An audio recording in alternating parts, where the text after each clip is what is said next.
Chris, first off from me, you wanted a ranked opponent after your last fight, and here you are. You got the number 5 guy. Is this the type of matchup that you were looking for? Yeah, definitely.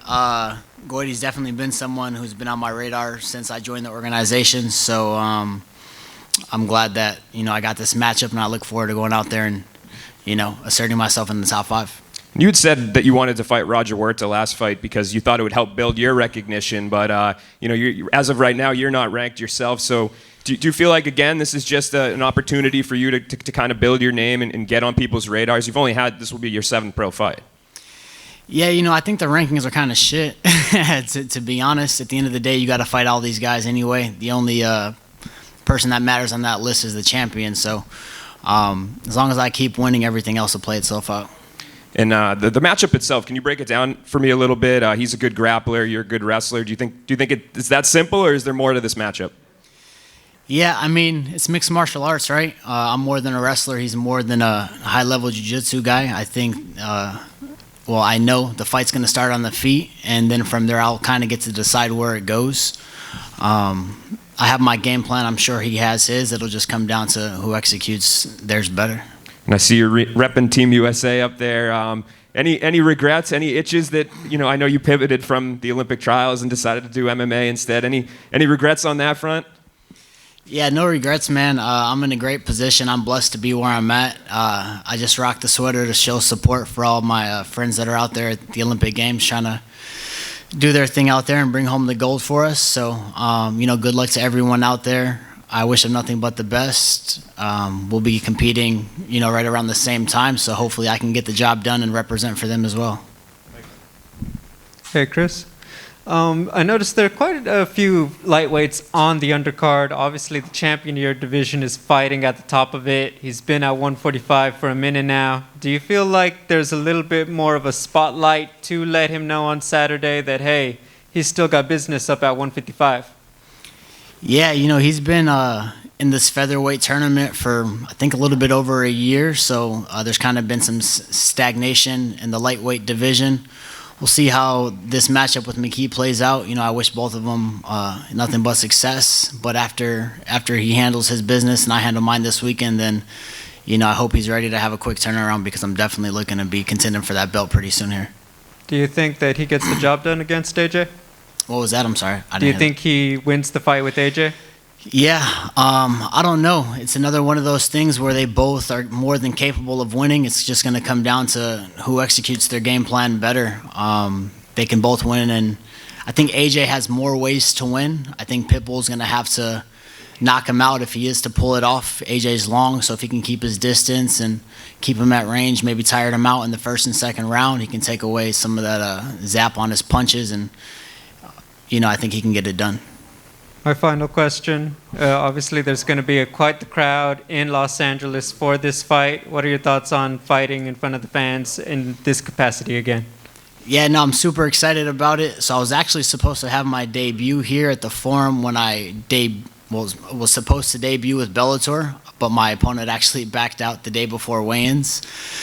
Bellator was kind enough to still fly me out so I could get that experience and, spend time with all my friends and family who had gotten flights and tickets to the event.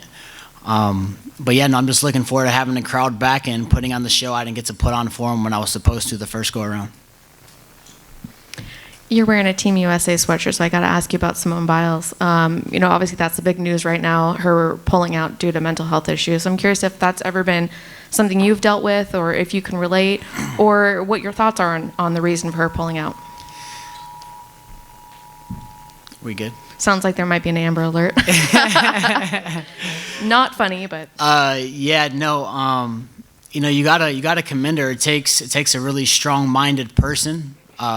No pun intended. Obviously, talking about mental health, but I think you got to be pretty strong-minded to, just address the world and let them know that you're going through something that's bigger than yourself or bigger than the moment. And there's not many moments that are bigger than the Olympics. And for her to just honor and recognize that speaks volumes on what she's capable of mentally. There's not a lot of people who would have done that. I think she actually probably did the right thing. She gave someone else an opportunity that she may not have been able to perform to the best of her abilities.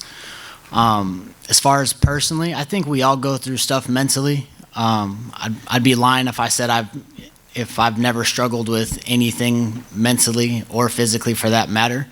But it's just about how you respond. You just got to keep on going, put one foot in front of the next, and everything will play itself out the way it should. Chris, talk to me a little bit about what this fight means to you. Yeah, I mean, it's just another fight, right? I just want to go out there, put on an exciting performance for the fans, and show Bellator that I'm capable of these fights. I've been asking for bigger name fights and stuff that's going to propel me to title contention. So this fight means a lot. At the end of the day, I got a job to do, and I'm just going to go out there and get it done. How do you feel you match up against your opponent? Really well. I think I match up really well against all these guys. Being a high-level wrestler, I think I dictate where the fight goes. So that's an advantageous thing for myself. I can see myself winning this fight in a variety of different ways.